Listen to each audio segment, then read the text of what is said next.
Au début de novembre 1915, l'auteur du livre In Search of the Miraculous déclare avoir déjà saisi certains points fondamentaux du système de G concernant l'homme. G souligne l'absence d'unité en l'homme, mettant en avant le fait que l'individu est constamment en évolution, changeant fréquemment de personnalité et de comportement. Il explique que chaque partie du corps a sa propre conscience, et que l'homme n'est pas toujours conscient des différentes entités qui le composent. G évoque également la possibilité pour l'homme d'avoir plusieurs corps, notamment un corps astral, dont l'existence peut être vérifiée par certaines méthodes. Il insiste sur la nécessité de se concentrer sur l'étude du corps physique avant d'explorer d'autres aspects de l'être humain. Enfin, il explique que l'activité du corps humain est contrôlée par plusieurs esprits indépendants les uns des autres, chacun ayant des fonctions et des sphères d'activité distinctes. Ces concepts sont développés au fil des différentes discussions entre les protagonistes du livre.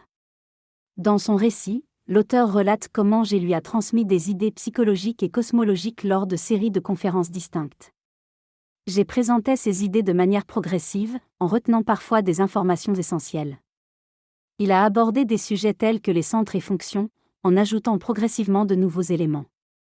Par exemple, il a mentionné initialement 3 centres, intellectuel, émotionnel, moteur, puis a ajouté le centre instinctif et le centre sexuel. Il a souligné l'importance que le centre sexuel travaille avec son énergie propre, rarement le cas selon lui.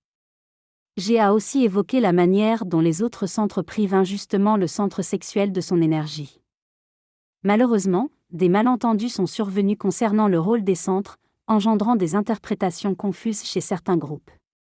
Par exemple, la notion de 3 centres libres était évoquée, alors qu'en réalité il en existe 5 chez l'homme ordinaire.